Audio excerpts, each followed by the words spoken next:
부적 속의 권력, 김건희 여사의 집착, 그 시작과 끝. 안녕하세요, 청취자 여러분. 오늘 여러분과 함께 나누고자 하는 이야기는 단순히 한 개인의 문제가 아닙니다. 우리 사회 전체가 직면한 깊은 문제의 본질을 들여다보는 시간입니다. 현대를 살아가는 우리는 때로 이해할 수 없는 현실을 마주합니다. 과학과 이성이 발달한 21세기에도 여전히 미신과 비합리적 사고가 권력의 핵심에 자리 잡고 있는 모습을 목격하게 됩니다. 특히 국가 최고위층에서 벌어지는 일들을 보면서 우리는 도대체 무엇이 잘못된 것인가? 라는 근본적인 질문을 던지게 됩니다.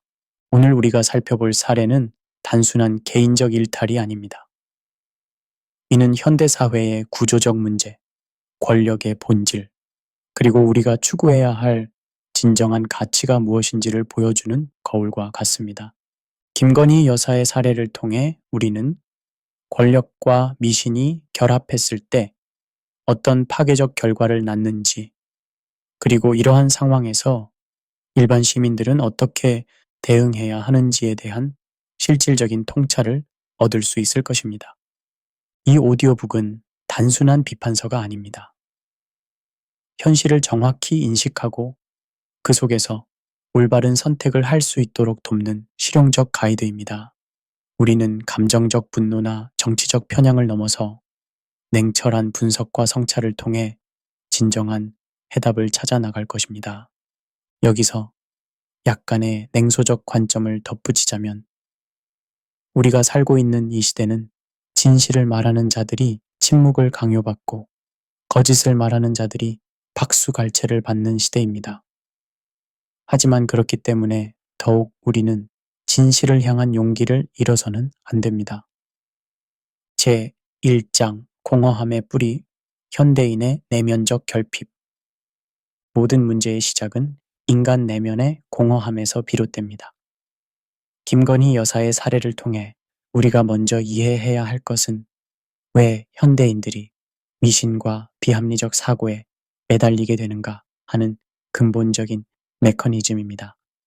심리학적 관점에서 볼 때 미신에 의존하는 행동은 대개 내면의 불안과 통제 욕구에서 출발합니다. 특히 성장 과정에서 충분한 안정감을 얻지 못한 사람들은 성인이 되어서도 확실성에 대한 강박적 욕구를 보입니다. 이들은 불확실한 미래에 대한 두려움을 달래기 위해 점술, 부적, 사주 등 초자연적 힘에 의존하려 합니다. 김건희 여사의 경우 1972년 경기 성남에서 태어나 비교적 안정된 환경에서 자랐지만 정서적 유대가 약한 가정 환경이 내면의 결핍을 만들어냈을 가능성이 높습니다. 사회학자 에리히 프롬이 지적했듯이 현대사회의 개인들은 자유를 얻었지만 동시에 존재론적 불안을 경험하게 됩니다.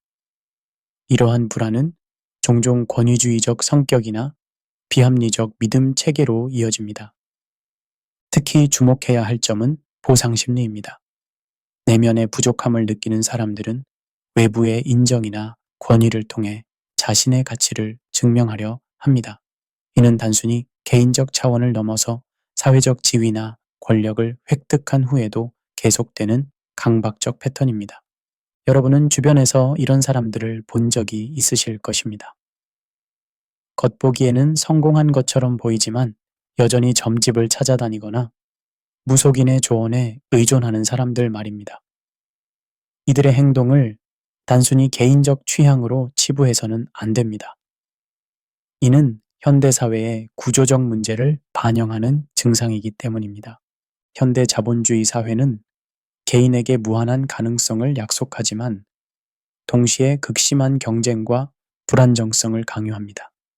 이러한 환경에서 많은 사람들이 내면의 평안을 잃고 외부의 확실성에 매달리게 됩니다. 특히 한국 사회의 경우 급속한 근대화 과정에서 전통적 가치 체계가 무너지면서 많은 사람들이 정신적 공백을 경험하고 있습니다. 여기서 약간의 냉소적 관점을 덧붙이자면 아이러니하게도 가장 많은 것을 가진 사람들이 가장 많은 것을 두려워한다는 사실입니다.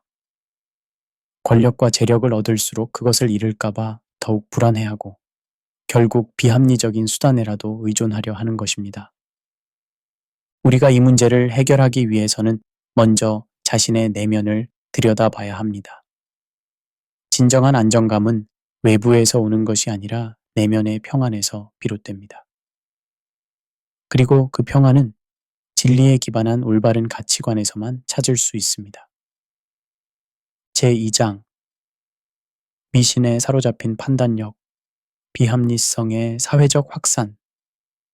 인간의 판단력이 미신에 사로잡힐 때 그 파급 효과는 개인을 넘어 사회 전체로 확산됩니다.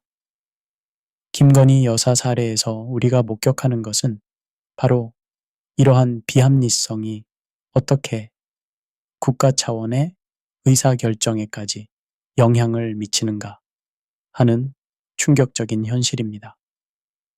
인지심리학의 관점에서 보면 미신적 사고는 확증 편향과 통제의 착각이라는 두 가지 핵심 메커니즘에 의해 강화됩니다. 확증 편향은 자신의 믿음을 뒷받침하는 정보만을 선택적으로 받아들이는 경향을 말하며, 통제의 착각은 실제로는 통제할 수 없는 상황을 자신이 통제할 수 있다고 믿는 인지적 오류입니다. 김건희 여사의 경우 점술가나 무속인들과의 빈번한 접촉이 언론을 통해 여러 차례 보도되었습니다.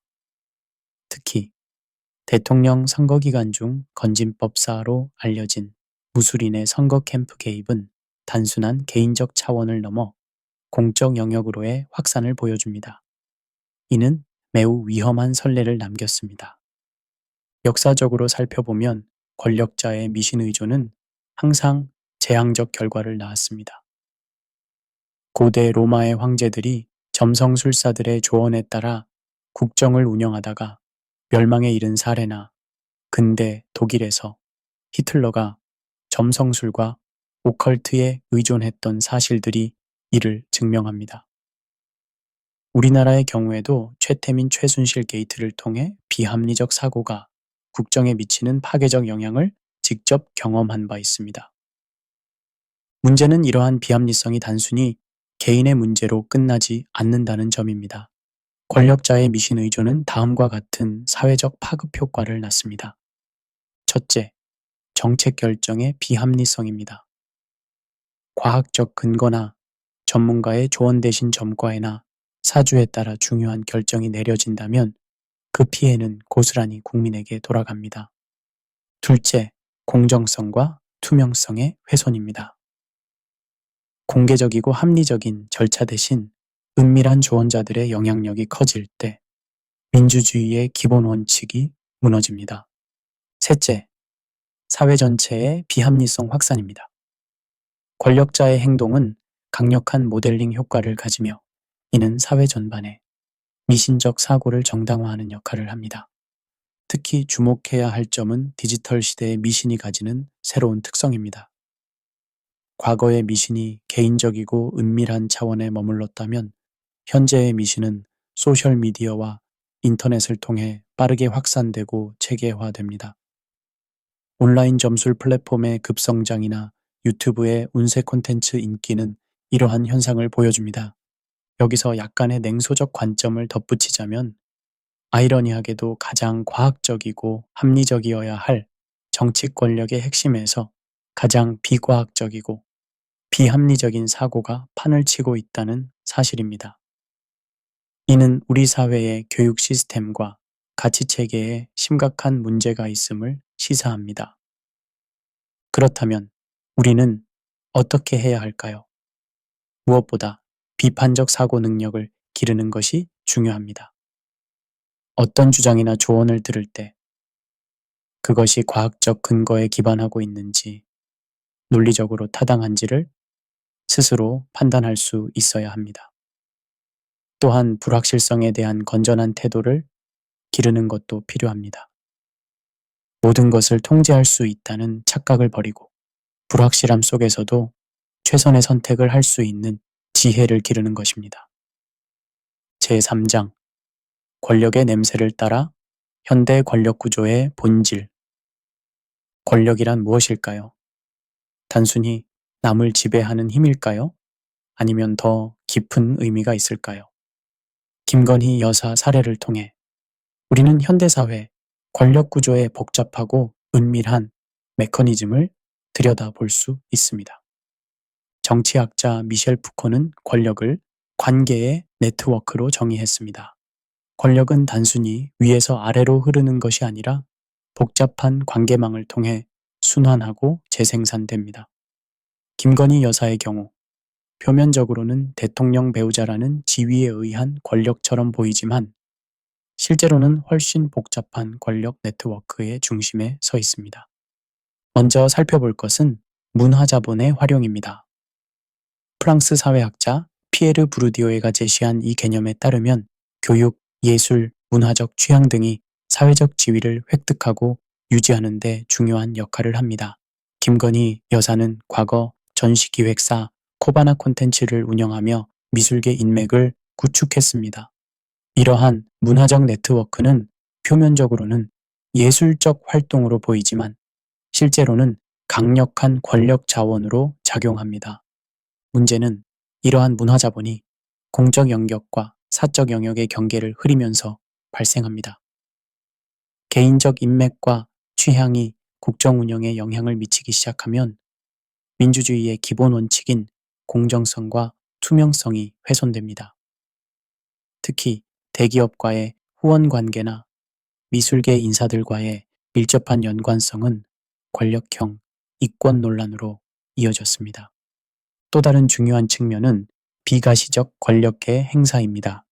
공식적인 직책이나 제도적 권한 없이도 은밀한 영향력을 통해 의사결정 과정에 개입하는 것입니다. 윤석열 대통령이 공식 석상에서 건희 말을 잘 들어야 한다고 언급한 사실은 이러한 비가시적 권력의 존재를 공개적으로 인정한 충격적인 사례입니다. 이는 막스 베버가 분류한 권력의 세 가지 유형 중 카리스마적 권력의 왜곡된 형태로 볼 수 있습니다. 베버에 따르면 카리스마적 권력은 개인의 특별한 자질에 기반하지만 이것이 제도적 통제를 받지 않을 때 독재로 이어질 위험성이 있습니다. 현대 한국 사회에서 이러한 권력 구조가 문제가 되는 이유는 다음과 같습니다. 첫째, 민주적 정당성의 부재입니다. 선거를 통해 선출되지 않은 개인이 국정에 영향을 미친다는 것은 민주주의의 기본 원칙에 위배됩니다. 둘째, 책임 추궁의 어려움입니다. 공식적 권한이 없는 상태에서 영향력을 행사하면 문제가 발생했을 때 책임을 물을 수 없습니다. 셋째, 견제와 균형의 파괴입니다. 삼권 분립 등 민주주의의 견제 장치들이 제대로 작동하지 않게 됩니다. 특히 주목해야 할 점은 이러한 권력 구조가 가지는 감정적 차원입니다. 김건희 여사의 경우 단순한 정치적 계산을 넘어서 심리적, 감정적 욕구가 권력 행사의 동기로 작용하는 것으로 보입니다. 이는 권력의 합리적 행사를 더욱 어렵게 만드는 요소입니다. 여기서 약간의 냉소적 관점을 덧붙이자면 우리가 목격하고 있는 것은 어쩌면 민주주의의 한계일 수도 있습니다. 제도적으로는 민주적 절차를 따르지만 실제로는 정은대적 권력 관계가 여전히 작동하고 있는 것입니다. 이는 우리 사회가 아직 진정한 민주주의 문화를 내재화하지 못했다는 증거일 수 있습니다. 그렇다면 이러한 상황에서 우리는 어떻게 대응해야 할까요? 무엇보다 권력에 대한 비판적 의식을 기르는 것이 중요합니다. 누가 실제로 권력을 행사하고 있는지, 그 권력이 어떤 근거에 기반하고 있는지, 그리고 그것이 민주적 정당성을 가지고 있는지를 끊임없이 물어야 합니다. 제4장 사적인 믿음이 공적 권력을 넘어서다. 공사구분의 붕괴. 민주주의 사회의 기본 원칙 중 하나는 공적 영역과 사적 영역의 명확한 구분입니다. 개인의 신념이나 취향은 존중받아야 하지만 그것이 공적 의사결정에 부당한 영향을 미쳐서는 안 됩니다. 김건희 여사 사례에서 우리가 목격하는 것은 바로 이러한 경계의 심각한 훼손입니다. 철학자 존 롤스는 정치적 자유주의에서 공적 이성의 개념을 제시했습니다. 이에 따르면 공적 의사결정은 모든 시민이 받아들일 수 있는 합리적 근거에 기반해야 하며 특정 종교나 개인적 신념을 강요해서는 안 됩니다.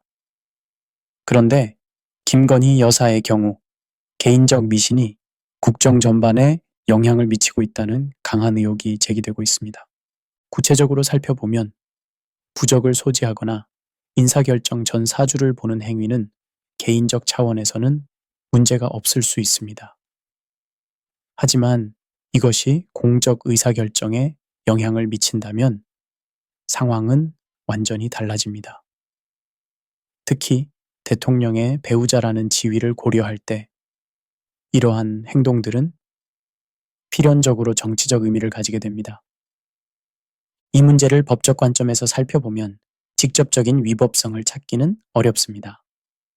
대한민국 헌법은 종교의 자유를 보장하고 있으며 개인이 어떤 신념을 가지든 그 자체로는 처벌할 수 없습니다.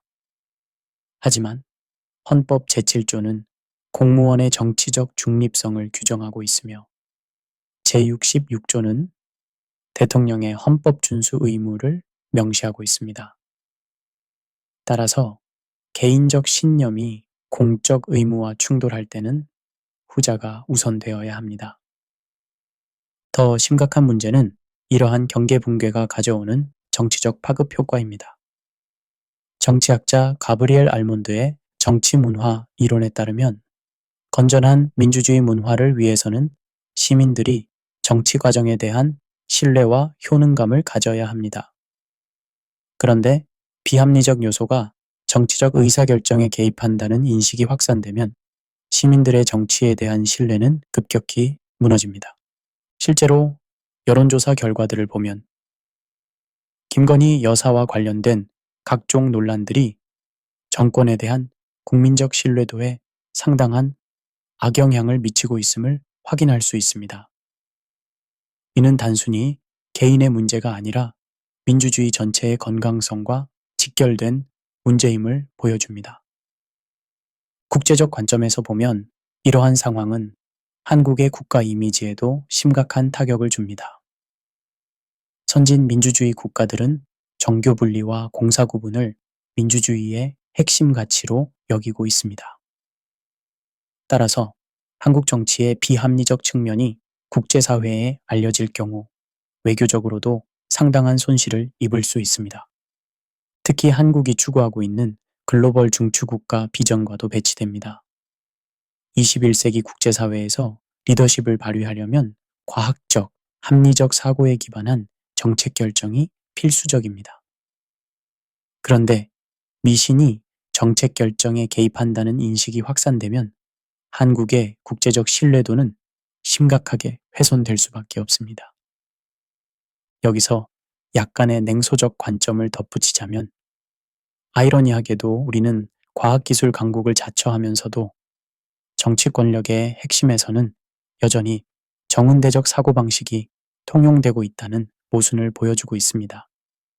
이는 우리 사회의 근본적인 자기 모순을 드러내는 대목입니다. 그렇다면 이 문제를 어떻게 해결해야 할까요?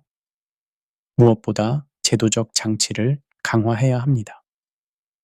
대통령과 그 가족의 행동에 대한 투명성을 높이고 공적 영역과 사적 영역의 경계를 명확히 하는 법적, 제도적 장치가 필요합니다. 동시에 시민사회의 감시 기능도 강화되어야 합니다. 제5장 국정 개입과 국민적 분노, 민주주의의 위기.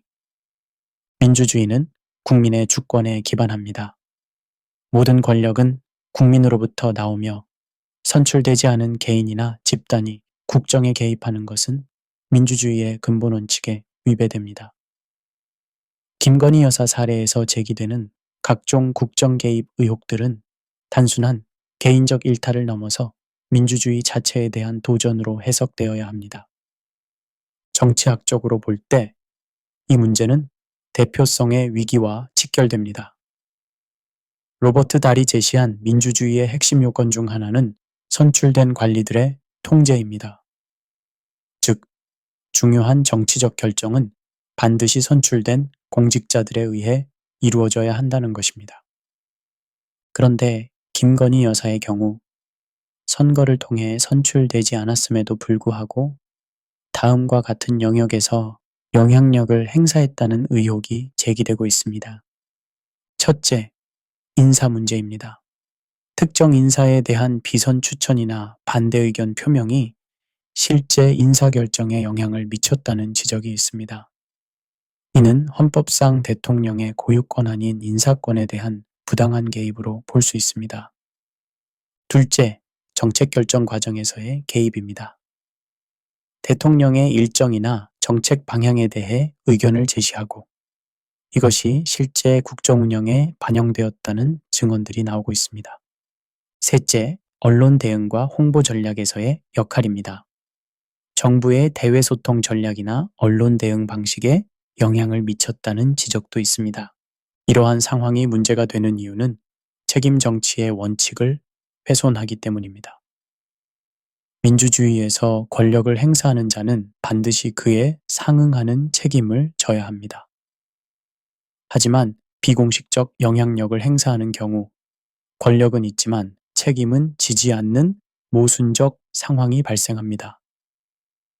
국민적 분노의 심층 구조를 분석해보면 이는 단순한 정치적 불만을 넘어서 더 깊은 사회적 좌절감을 반영합니다.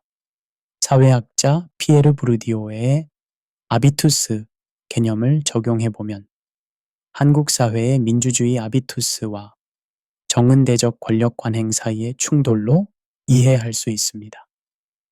한국 사회는 지난 30여 년간 민주화 과정을 통해 상당한 민주주의적 의식을 축적해왔습니다. 국민들은 투명하고 공정한 정치 과정을 당연한 권리로 여기게 되었습니다. 그런데 여전히 은밀한 권력 행사나 비합리적 의사결정이 이루어진다는 사실이 알려지면 이는 깊은 배신감과 분노를 불러일으킵니다. 특히 한국 사회의 경우 최태민, 최순실 게이트를 통해 비성원력의 폐해를 직접 경험한 바 있습니다. 그 과정에서 국민들은 거대한 사회적 비용을 치렀고 다시는 그런 일이 반복되어서는 안 된다는 강한 의지를 보여주었습니다. 따라서 유사한 패턴이 반복된다는 인식이 확산되면 국민적 분노는 더욱 강해질 수밖에 없습니다.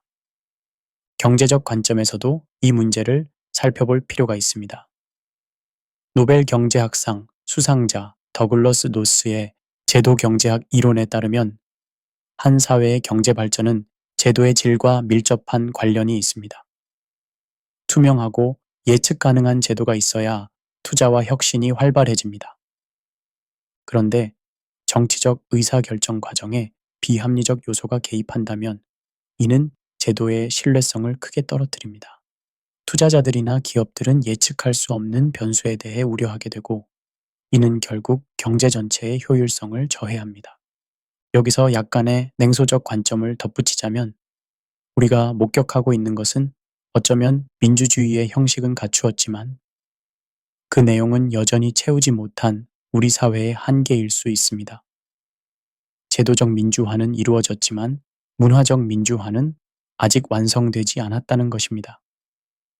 이 문제를 해결하기 위해서는 제도적 차원과 문화적 차원에서의 접근이 모두 필요합니다. 제도적으로는 대통령 가족의 활동에 대한 투명성을 높이고 비성원력을 방지할 수 있는 장치를 마련해야 합니다. 문화적으로는 권력에 대한 건전한 비판 정신을 기르고 민주주의적 가치를 더욱 내재화해야 합니다. 제6장 무속과 외교의 경계가 사라질 때 국가 이미지의 실추.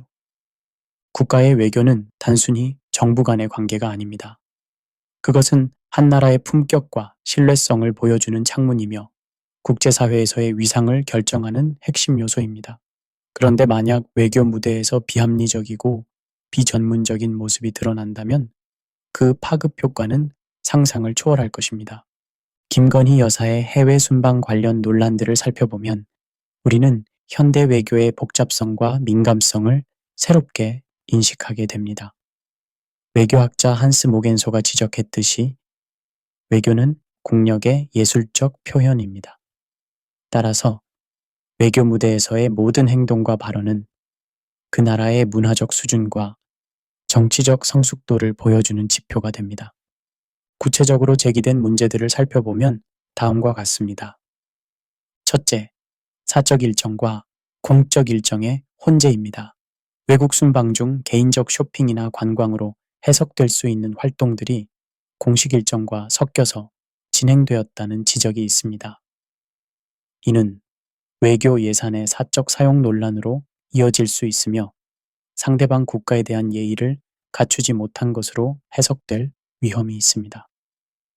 둘째, 외교 프로토콜의 미준수입니다.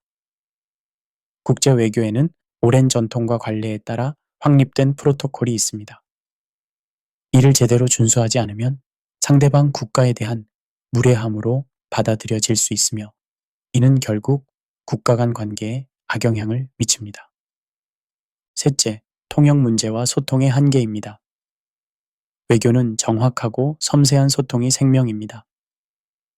언어적 장벽이 있는 상황에서 적절한 통역 없이 외교적 소통을 시도하는 것은 오해와 갈등의 소지를 만들 수 있습니다. 이러한 문제들이 국제사회에 미치는 영향을 분석해 보면 먼저 소프트 파워의 손실을 들 수 있습니다. 조셉 나이가 제시한 이 개념에 따르면 한 국가의 영향력은 군사력이나 경제력 같은 하드 파워뿐만 아니라 문화적 매력과 정치적 가치관 같은 소프트 파워에도 크게 의존합니다. 한국은 지난 수십 년간 K-POP, K-드라마, K-뷰티 등을 통해 상당한 소프트 파워를 축적해왔습니다. 그런데 정치적 차원에서 비합리적이고 비전문적인 모습이 드러나면 이러한 문화적 성취들이 무색해질 수 있습니다. 특히 젊은 세대를 중심으로 형성된 한국에 대한 긍정적 이미지가 정치적 논란으로 인해 손상될 가능성이 있습니다. 또한 국가 브랜드의 관점에서도 심각한 문제입니다. 마케팅 전문가 사이몬 안홀트가 개발한 국가 브랜드 지수에 따르면 한 국가의 브랜드 가치는 정치, 경제, 문화, 사람, 관광, 수출품 등 여러 요소의 종합적 평가에 의해 결정됩니다. 이 중에서도 정치적 차원은 매우 중요한 비중을 차지합니다. 정치적 안정성, 투명성, 민주주의 수준 등이 국가 브랜드에 직접적인 영향을 미치기 때문입니다. 따라서 정치 권력의 핵심에서 비합리적 행동이나 논란이 지속되면 이는 국가 브랜드 전체에 부정적 영향을 미칠 수밖에 없습니다. 경제적 파급 효과도 간과할 수 없습니다. 국제 투자자들은 정치적 리스크를 매우 중요하게 고려합니다. 투명하고 예측 가능한 정치 환경은 투자 유치의 핵심 요소 중 하나입니다. 그런데 정치적 의사결정 과정에 비합리적 요소가 개입한다는 인식이 확산되면 이는 투자 환경에 대한 신뢰를 떨어뜨릴 수 있습니다. 특히 ESG, Environmental, Social, Governance, 투자가 주류가 된 현재 상황에서 거버넌스 부분의 평가는 더욱 중요해지고 있습니다. 투명하고 효율적인 거버넌스 구조를 갖춘 국가와 기업들이 국제 투자자들로부터 더 높은 평가를 받는 추세입니다. 여기서 약간의 냉소적 관점을 덧붙이자면 우리가 그동안 열심히 쌓아온 국가적 성취들이 몇몇 개인의 부적절한 행동으로 인해 한순간에 무너질 수 있다는 사실은 참으로 안타까운 일입니다. 수많은 국민들의 노력과 희생으로 이룩한 국가적 위상이 이렇게 쉽게 훼손될 수 있다는 것은 우리 시스템의 취약성을 보여주는 대목입니다. 이 문제를 해결하기 위해서는 무엇보다 외교적 전문성을 강화해야 합니다.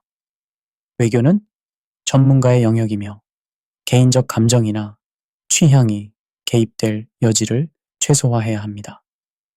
또한 국가를 대표하는 모든 인물들에 대한 철저한 사전 교육과 준비가 필요합니다. 제7장 구조적 무기력, 법과 언론의 침묵. 민주주의 사회에서 권력을 견제하는 핵심 장치는 법과 언론입니다. 그런데 만약 이 두 기둥이 제 역할을 하지 못한다면 권력의 독주를 막을 수 있는 수단이 사라집니다. 김건희 여사를 둘러싼 각종 논란들이 계속되면서도 실질적인 법적 조치나 언론의 지속적 추적이 부족했다는 지적은 우리 사회의 견제 시스템에 근본적인 문제가 있음을 시사합니다. 먼저 법적 차원을 살펴보겠습니다. 법학자 론 드워킨이 강조했듯이 법치주의는 단순히 법이 존재한다는 것을 의미하는 것이 아니라 그 법이 공정하고 평등하게 적용되어야 한다는 것을 의미합니다. 즉, 권력자든 일반인이든 법 앞에서는 평등해야 한다는 것입니다. 그런데 현실을 보면 어떨까요?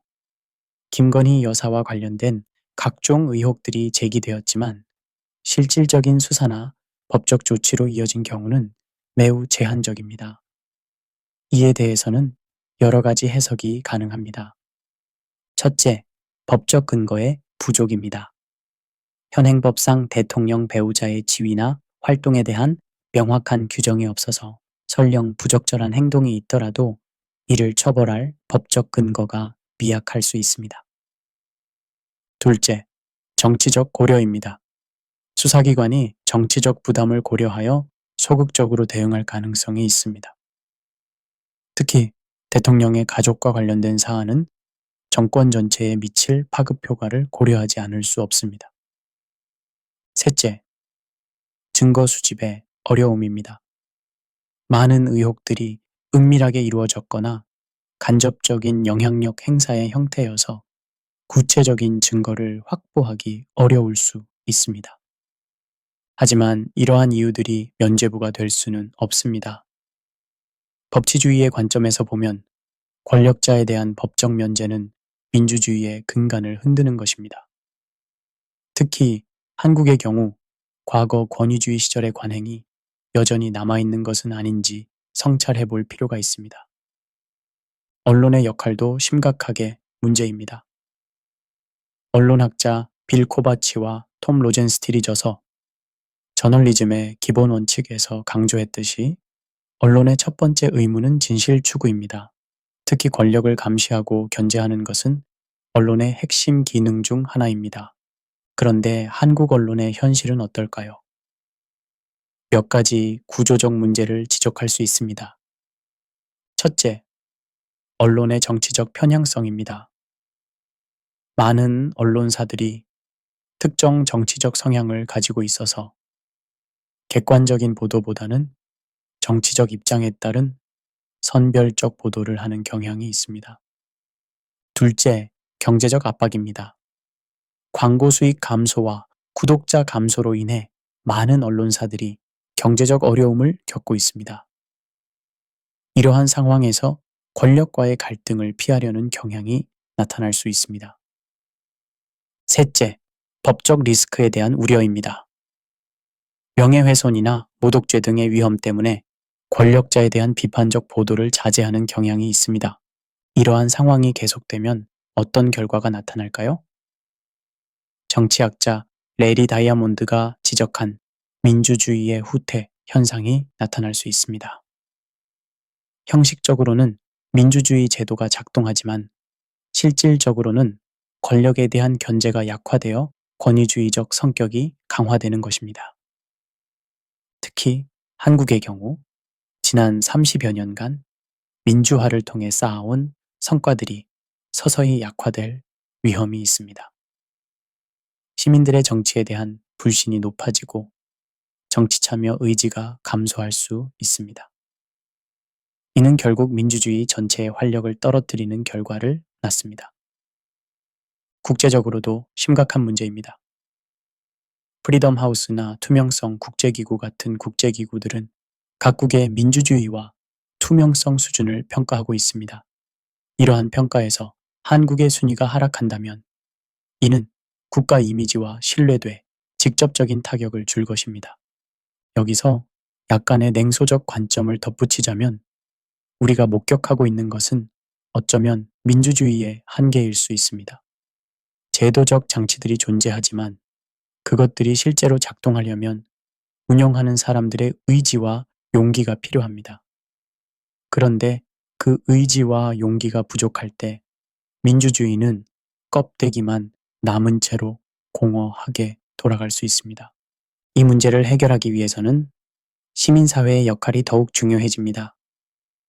법과 언론이 제 역할을 하지 못할 때 시민들이 직접 나서서 권력을 견제해야 합니다. 이를 위해서는 정치적 무관심을 극복하고 적극적인 시민 참여가 필요합니다. 제8장 현실을 사는 우리 어떻게 할 것인가? 실천적 해결책. 지금까지 우리는 김건희 여사 사례를 통해 현대 한국 사회의 다양한 문제점들을 살펴보았습니다. 그렇다면 이제 가장 중요한 질문을 던져야 합니다.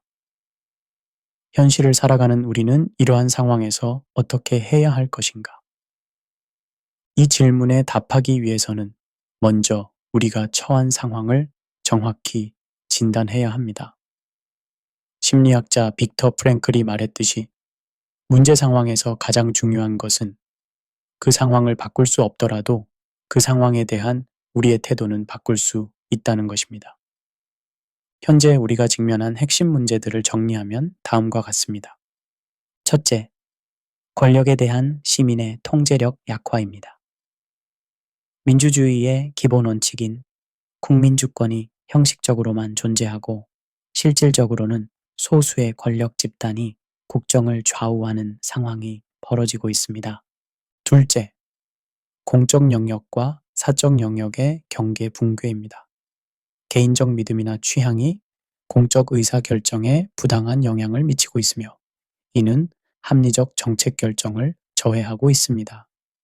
셋째, 견제 시스템의 무력화입니다. 법과 언론이라는 민주주의의 핵심 견제 장치들이 제 역할을 하지 못하고 있습니다. 이러한 문제들에 대응하기 위한 실천적 해결책들을 제시해 보겠습니다. 가장 먼저 해야 할 일은 자신의 시민의식을 점검하는 것입니다. 정치학자 알렉시스 드 토크빌이 미국의 민주주의에서 강조했듯이 민주주의는 시민들의 적극적 참여 없이는 유지될 수 없습니다. 구체적으로는 다음과 같은 실천이 필요합니다. 1. 정치적 무관심 극복. 정치를 더러운 것으로 여기고 외면하는 태도를 버려야 합니다. 정치에 무관심할 권리는 있지만 그 결과에 대해서는 책임을 져야 한다는 것을 인식해야 합니다. 2. 비판적 사고 능력 함양. 언론 보도나 정치인의 발언을 무비판적으로 수용하지 말고 다양한 관점에서 검토하는 습관을 기르세요. 3. 정보 해독력 향상. 가짜 뉴스와 진짜 뉴스를 구별할 수 있는 능력을 기르고 신뢰할 수 있는 정보원을 확보하세요. 개인적 노력만으로는 한계가 있습니다. 사회적 차원에서의 체계적 접근이 필요합니다. 1. 시민사회 강화. 정당이나 정부와 독립적인 시민사회 조직들을 지원하고 참여하세요. NGO, 시민단체, 전문가 집단 등이 권력을 견제하는 역할을 할 수 있도록 도와야 합니다. 2. 언론 환경 개선. 좋은 언론을 지지하고 나쁜 언론은 외면하세요. 구독과 광고를 통해 언론사에 경제적 신호를 보낼 수 있습니다. 3. 교육 시스템 개혁. 민주시민 교육을 강화하여 다음 세대가 더 나은 시민의식을 갖도록 도와야 합니다. 근본적인 해결을 위해서는 제도적 개선이 필요합니다. 1. 투명성 제고. 정부 활동의 투명성을 높이는 법적, 제도적 장치를 마련해야 합니다. 특히 대통령과 그 가족의 활동에 대한 공개 범위를 확대해야 합니다. 2. 견제 시스템 강화. 권력 분립과 견제와 균형의 원칙을 더욱 강화하는 방향으로 제도를 개선해야 합니다. 3. 법적 근거 마련. 현재 법의 공백지대에 있는 영역들에 대한 명확한 법적 규정을 만들어야 합니다. 마지막으로 가장 근본적인 차원에서의 접근이 필요합니다. 이는 우리 사회의 가치관과 윤리의식에 관한 문제입니다. 1. 진실에 대한 사랑. 불편한 진실이라도 받아들이려는 용기를 가져야 합니다. 자신이 지지하는 정치 세력의 잘못도 비판할 수 있어야 합니다. 2. 공동선 추구. 개인의 이익을 넘어서 사회 전체의 선을 생각하는 자세가 필요합니다. 3. 도덕적 용기. 옳지 않은 것을 보았을 때 침묵하지 않는 용기를 가져야 합니다. 여기서 약간의 냉소적 관점을 덧붙이자면 이러한 제안들이 너무 이상적으로 들릴 수 있습니다.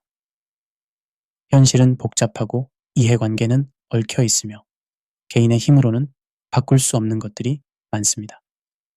하지만 그렇다고 포기해서는 안 됩니다. 역사상 모든 변화는 작은 실천들의 누적에서 시작되었기 때문입니다. 결국 이 모든 것의 핵심은 책임감 있는 시민의식입니다. 우리 각자가 자신의 위치에서 할 수 있는 최선을 다할 때 비로소 진정한 변화가 가능할 것입니다. 결론. 참된 힘과 진실은 어디에서 오는가? 이제 우리 여행의 마지막 지점에 도달했습니다. 김건희 여사의 사례를 통해 우리는 현대 한국 사회의 복잡한 단면들을 살펴보았습니다. 권력과 미신의 결합, 공사 구분의 붕괴, 민주주의 견제 시스템의 약화 등 심각한 문제들을 목격했습니다. 그런데 이 모든 분석의 끝에서 우리가 던져야 할 가장 근본적인 질문이 있습니다. 참된 힘과 진실은 과연 어디에서 오는가? 철학자 플라톤이 국가에서 제시한 동굴의 비유를 떠올려 봅시다. 동굴 속에서 그림자만 보며 살던 사람이 밖으로 나와 진짜 세상을 보게 되는 이야기입니다. 우리도 마찬가지입니다. 겉으로 보이는 권력의 화려함이나 미신의 신비로움 뒤에 숨겨진 진실을 볼 수 있는 눈을 가져야 합니다. 역사를 통해 우리가 배울 수 있는 것은 진정한 힘은 폭력이나 권모술수에서 나오는 것이 아니라는 사실입니다. 간디의 비폭력 저항, 마틴 루터킹의 시민권 운동, 넬슨 만델라의 화해 정신. 이 모든 것들이 보여주는 것은 도덕적 권위야말로 가장 강력한 힘이라는 것입니다. 김건희 여사의 사례에서 우리가 보는 것은 그 정반대입니다. 부적과 점과에 의존하는 것은 내면의 약함을 드러내는 것입니다. 진정으로 강한 사람은 외부의 확실성에 의존하지 않습니다. 자신의 양심과 원칙에 따라 행동할 수 있는 내적 힘을 가지고 있습니다. 또한 우리가 추구해야 할 진실은 자신에게 유리한 것만을 선택적으로 받아들이는 것이 아닙니다. 불편하더라도 자신의 이익에 반하더라도 받아들여야 할 객관적 진실이 있습니다. 그리고 그 진실을 받아들이고 따를 때 우리는 비로소 자유로워질 수 있습니다. 현재 우리 사회가 직면한 위기는 단순히 정치적 위기가 아닙니다. 그것은 더 깊은 차원의 정신적, 윤리적 위기입니다.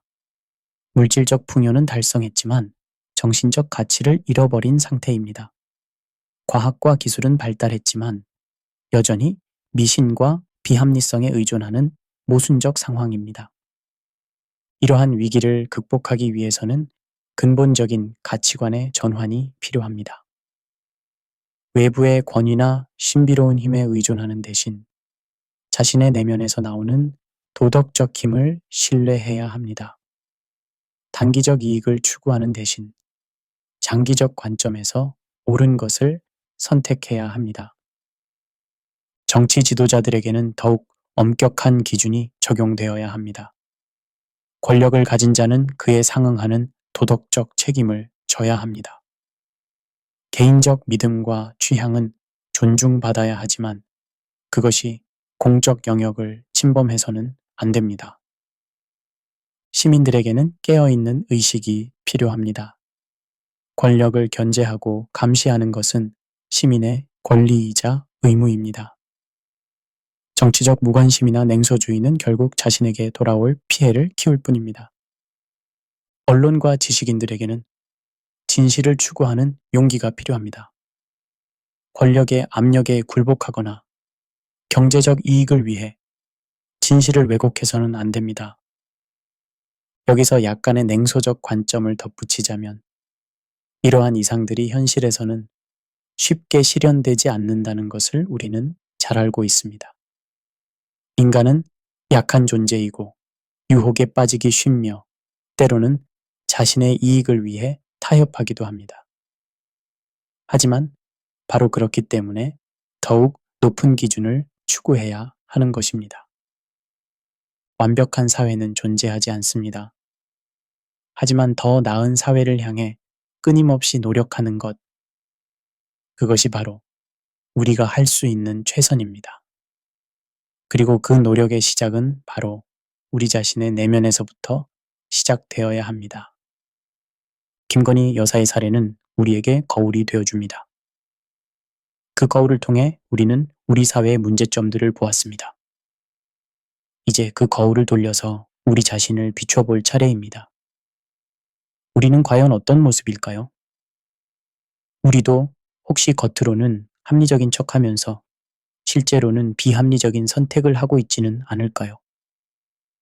진정한 변화는 남을 바꾸려는 노력에서 시작되는 것이 아니라 자신을 바꾸려는 노력에서 시작됩니다. 우리 각자가 더 나은 시민이 될 때 우리 사회도 더 나아질 수 있을 것입니다. 이 긴 여행을 마무리하면서 우리는 성경의 한 구절로 돌아가게 됩니다. 너희는 진리를 알지니 진리가 너희를 자유롭게 하리라. 요한복음 8장 32절. 이 말씀은 단순한 종교적 선언이 아닙니다. 그것은 인간 사회의 가장 근본적인 원리를 담고 있습니다.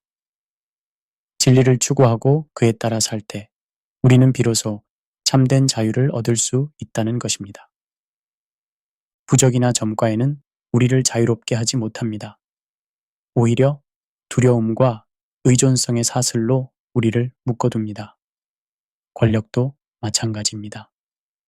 권력 자체는 목적이 될 수 없으며 그것은 선한 목적을 위한 수단일 때만 의미가 있습니다. 우리가 추구해야 할 것은 진리입니다.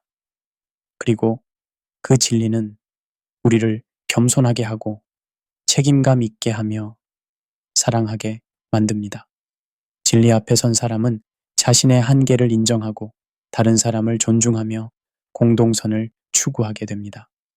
이 시대의 영적 전쟁은 부적이나 주술로 싸워야 할 전쟁이 아닙니다. 그것은 진리와 거짓, 선과 악, 빛과 어둠 사이의 전쟁입니다. 그리고 이 전쟁에서 승리하는 유일한 무기는 진리의 말씀입니다. 우리는 진리를 통해 자유를 얻으며 공의의 하나님 안에서 모든 거짓을 이겨낼 수 있습니다. 이것이 바로 우리가 추구해야 할 참된 힘이며 우리가 의지해야 할 확실한 기반입니다. 김건희 여사의 사례가 우리에게 주는 교훈은 명확합니다.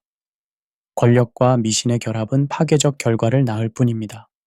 진정한 지혜와 힘은 겸손과 진실함에서 나옵니다. 그리고 그 겸손과 진실함은 하나님의 말씀 안에서 완전히 발견될 수 있습니다. 이 오디오북이 여러분의 삶에 작은 깨달음이라도 가져다 주었기를 바랍니다.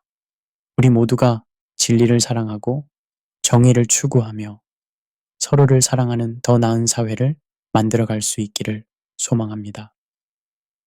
이 오디오북을 끝까지 들어주신 여러분께 진심으로 감사드립니다. 만약 이 내용이 도움이 되셨다면 좋아요와 구독 버튼을 눌러주시기 바랍니다. 그리고 알림 설정을 해두시면 앞으로도 더 많은 진실과 지혜를 나누는 콘텐츠를 놓치지 않으실 수 있습니다. 여러분, 모두의 삶에 진리의 빛이 함께 하시기를 기도합니다. 감사합니다.